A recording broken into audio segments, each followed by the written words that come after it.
महाराष्ट्र राज्यातील प्रत्येक महत्त्वाच्या घडामोडी फक्त आपल्या बेधडक मी मराठी न्यूज चॅनलवर. महाराष्ट्राचा बुलंद आवाज. शहादा शहरात एकाच रात्री 3 घरफोड्या.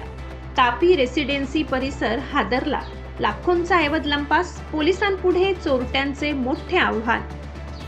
शहादा शहरानजीक शिरूड चौफुलीजवळ असलेल्या तापी रेसिडेन्सी परिसरात एकाच रात्री 3 ठिकाणी घरफोड्या झाल्याच्या घटना घडल्या.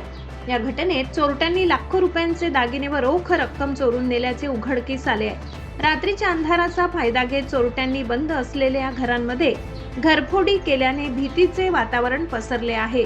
यात किशोर बाबूलाल वर्मा हे लग्नानिमित्त परिवारासह बाहेरगावी गेलेले असताना त्यांच्या घरातून सुमारे 81 ग्रॅम सोने व 400 ग्रॅम चांदीचे दागिने आणि 1 लाख रुपये रोख असा ऐवज सोडून गेला आहे.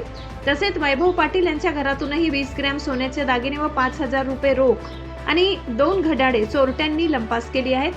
अन्य एका घरातूनही चोरट्यांनी मोठा हात मारला. एकाच रात्री झालेल्या 3 घरफोड्यांमुळे सुरक्षिततेचा प्रश्न ऐरणीवर आला असून पोलिसांनी घटनास्थळी धाव घेत तपासाची चक्रे वेगाने फिरवली आहेत. याशिवाय ठसे तज्ञ व श्वान पथकालाही पाचारण करण्यात आले होते. मात्र त्यातून काही ठोस निष्पन्न झालेले नसल्याने पोलिसांपुढे या घटनेतील चोरट्यांचा शोध घेण्याचे मोठे आव्हान उभे आहे. नरेंद्र बागले, बेधडक मी मराठी न्यूज.